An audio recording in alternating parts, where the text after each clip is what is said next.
साथ संगत जी, प्यार से कहना धन निरंकार जी।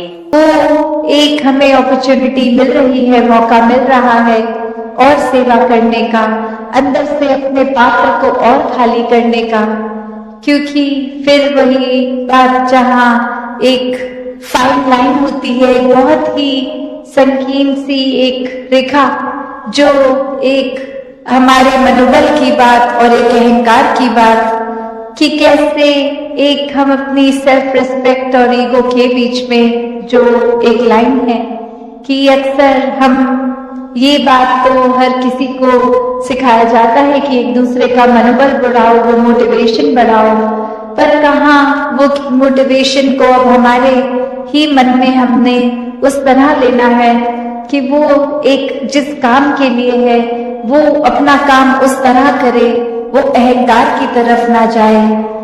अक्सर सूक्ष्म अहंकार की भी बात होती है कि हमें पता तक नहीं चलता कि कब एक छोटी सी जगह से ही हमारे अंदर अहंकार धीरे धीरे घुस रहा है। चाहे वो कोई बड़ा एपिसोड, कोई बड़ी घटना ना हो, एक छोटी सी ही चीज कि किसी का कुछ अपने आप से तुलना करके हमने देखा कि उससे ज्यादा अच्छे हो गए हम किसी बात में, और वहीं किसी के ना जताने पर भी खुद ही इस बात को मन में अहंकार के रूप में लेते जाते हैं, तो फिर ये अहंकार तो अपना घर बनाएगा ही मन में, और साथ ही ये परमात्मा उतना मन से जाएगा भी।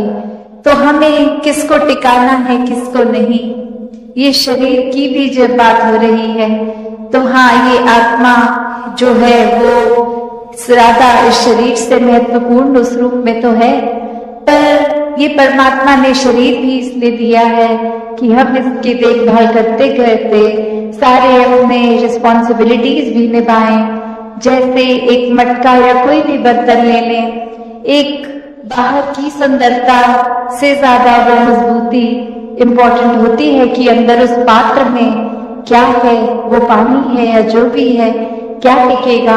एक थोड़ा सा भी सुराख हो जाए तो वो पानी तो पात्र में टिकेगा नहीं, बह जाएगा। तो उसी तरह ये तन मन धन के साधन ये निराकार ने तो दिए हैं हमें, पर अब हमें इन साधनों को क्या करना है, सदुपयोग तो करना ही है, पर एक वो जो बात की कैसे उसका सही इस्तेमाल करते हुए उसकी यूटिलिटी उस तरह से निकाली जाए। तो जहाँ ये शरीर भी दिया है जिसमें एक इतनी कैपेसिटी, एक कैपेबिलिटी है, उसको पूरी तरह तो जीना है, एक संत मति के अनुसार पर जीना है कि कहीं ये बल भी है तो उसको धक्का मार के किसी को नहीं गिराने की अवस्था नहीं, किसी को गिरे को उठाने वाली अवस्था, कि कैसे जो जो इस परमात्मा ने दिया है हमें उसका उपयोग कैसे अपने अंदर लाना है।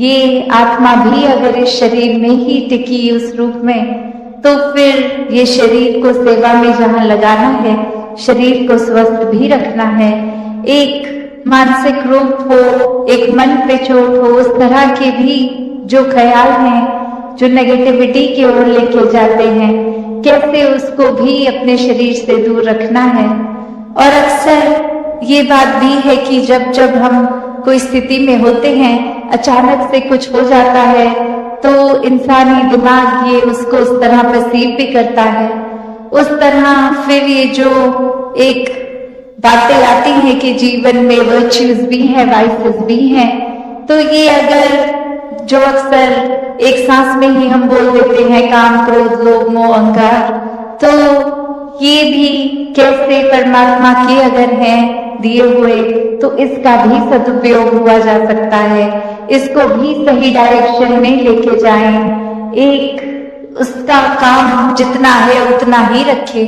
किसी का नुकसान नहीं पहुंचाए।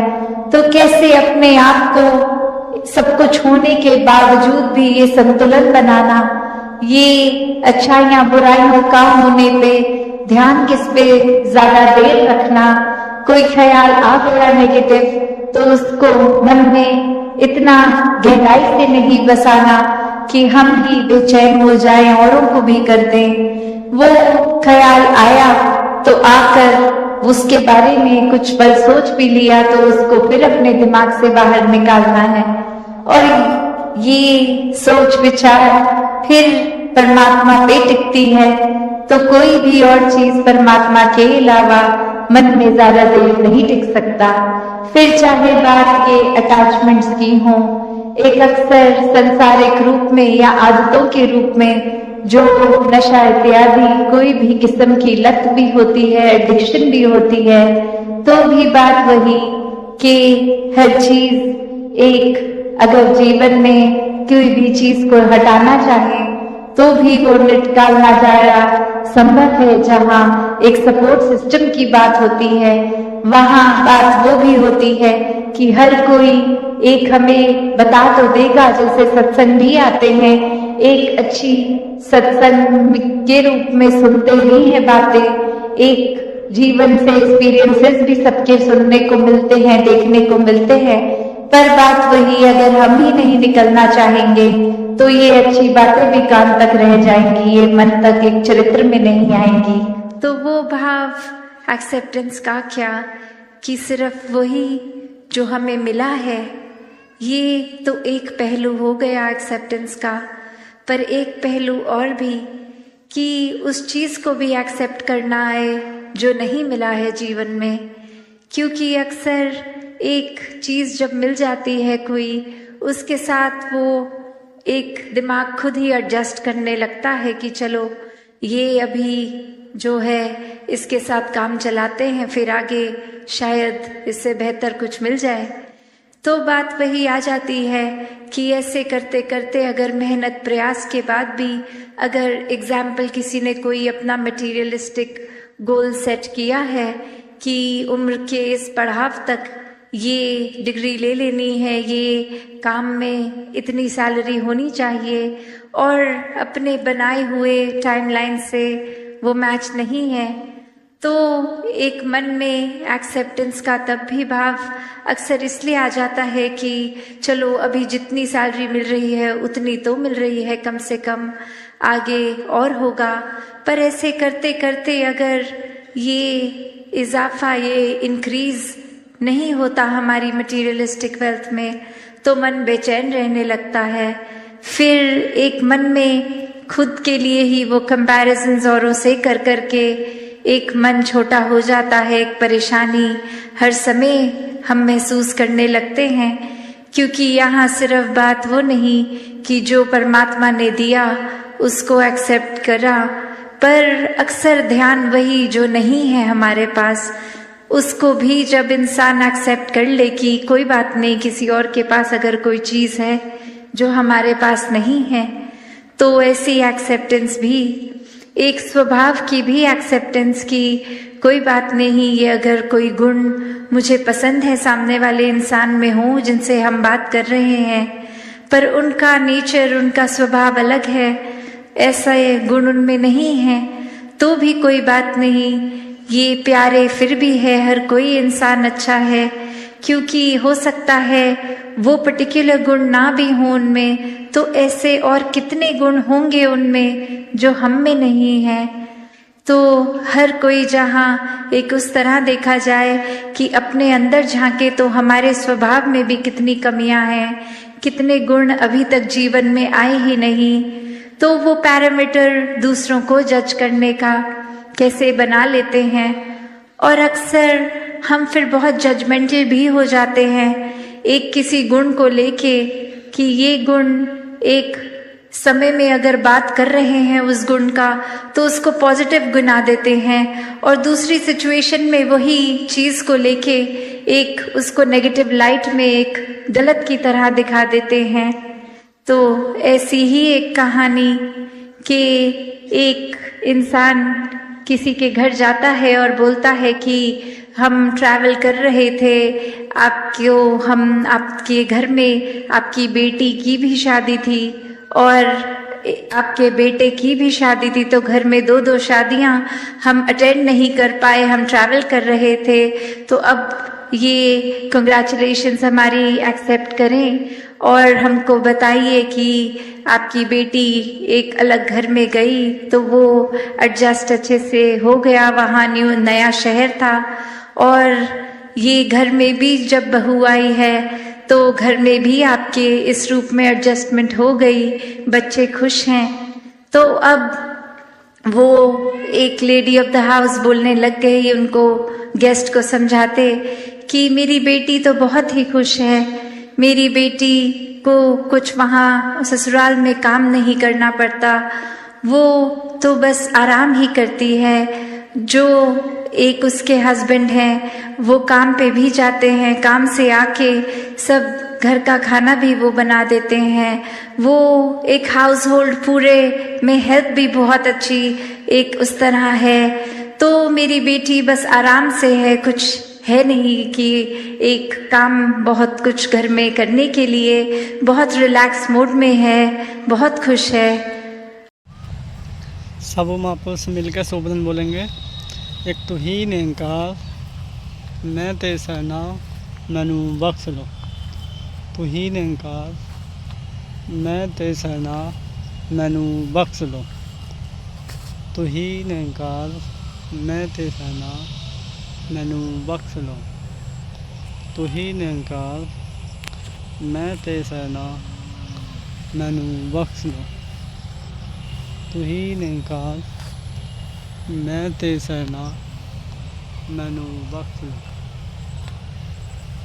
तू ही निरंकार, मैं तेरे सरना मैनू बख्श लो। बोल श्री सतगुरु माता सुदीक्षा सविंदर हरदेव सिंह जी महाराज की जय। परम पूजनीय माता जी की जय। प्यार सत्कार से कहना धन्यवाद। तो महापुरुषों, दास का कहने का भाव ये है, आप जो ये खेती देख रहे हो ये सैम की खेती है, जिसे बोलते हैं सैम की फली। ये देख सकते हैं, इस पर अभी भी है, अभी स्टार्ट हो रही है आने की। आप देख सकते हैं कितना सुंदर इसका फूल आ गया है पूरे खेत में, और अच्छी से इसमें अब फली भी आनी स्टार्ट हो गई हैं। ये आप देख सकते हैं, ये इधर काफ़ी जगह फली दिखाई दे रही हैं।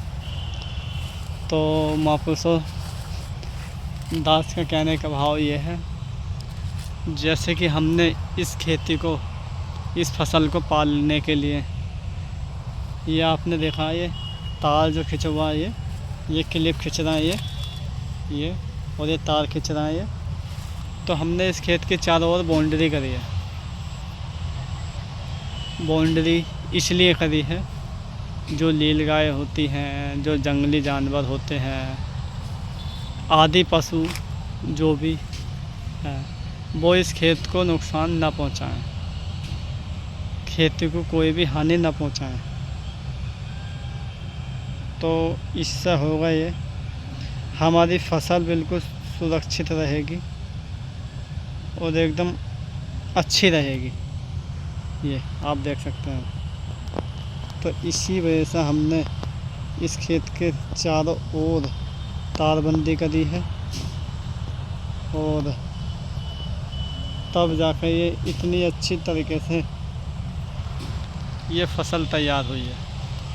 आप देख सकते हैं पूरे खेत में फूल ही फूल दिखाई दे रहा होगा ज़्यादातर। बस कुछ ये फूल गल भी गया है, ये मारा गया है, ये देख सकते हैं। ये तो काफ़ी फूल मारा गया है, कुछ फल तैयार हो गया है, कुछ फूल तैयार हो गया है ये, तो ये कुछ सूख गया पता ना कैसे। तो कहने का भाव यही है दास का, कि जैसे कि हम खेती को तैयार करने के लिए अधिक से अधिक मेहनत करते हैं, अधिक देखभाल करते हैं, ऐसे ही हम सद्गुरु माता सुदीक्षा के चरणों में नमन करते हैं, प्रणाम करते हैं, और हम साथ साथ सेवा सिमरन सत्संग भी करते हैं। और जब ये सब चीज़ हम टाइम से करेंगे, सेवा सिमरन सत्संग, तो हमारे जो शरीर है वो इस शरीर में किसी भी तरह की परेशानी आने वाली नहीं है। चाहे वो किसी भी तरह के दुख तकलीफ़ है, कोई भी रहने दो आप, जब माता जी की कृपा हमारे शरीर पर या हमारे ऊपर पूरे फैमिली के ऊपर बनी रहेगी तो किसी भी तरह की कोई परेशानी आने वाली नहीं है। वो कैसे? जैसे कि इस खेत की देखभाल करने के लिए इसका जो जिम्मा उठाया हुआ है वो हमने उठाया हुआ है। हमें टाइम से अच्छे से इसकी देखभाल करनी है, पानी लगाना है, खाद लगाना है, दवाई लगानी है। हर तीसरे चौथे दिन की दवाई लगती है इसमें 2-3 हज़ार रुपये की। तो ऐसे ही हमारे शरीर का जो जिम्मा उठा रखा है तो माता सुदीक्षा सविंदर जी ने उठा रखा है हमारा। उनके होते हुए हमें किसी भी तरह की कोई परेशानी आने वाली नहीं है। तो इसलिए दास का भाव यही है, हमें समय से सेवा, सिमरन, सत्संग अधिक से अधिक बढ़ चढ़कर हिस्सों में भाग लेना चाहिए, ज़्यादा से ज़्यादा सेवा करनी चाहिए। और सिमरन तो उठते चलते फिरते बैठते जिस टाइम भी तुम्हें टाइम लगे सबको उस टाइम पे करना चाहिए। सिमरन तो हर वक्त करना चाहिए। वो आपने तो भजन सुना ही होगा कि हर सांस में है सिमरन तेरा, यूं बीत जाए जीवन मेरा। तो महापुरुषों दास के कहने के भाव ये है कि जिसने भी ये भजन लिखा है बहुत अच्छा लिखा है, बहुत सोच समझ कर लिखा है, बढ़िया तरीके से। और इसे सुनने में, पढ़ने में बहुत अच्छा लगता है। वो क्यों? इसमें जो नाम आया है सिमरन का नाम आया है। हर सांस में हो सिमरन तेरा। तो सिमरन जो है वो हम किसी भी टाइम कर सकते हैं, चलते फिरते उठते बैठते किसी भी टाइम हम कर सकते हैं। तो आज के लिए बस इतना ही। बस हमें अपने परिवार की सुरक्षा के लिए या फिर अच्छी देखभाल के लिए हमें समय समय से सेवा, सिमरन, सत्संग करना चाहिए। तो फिर आज के लिए इतना ही। मिलते हैं अगली वीडियो में। धन्यवाद।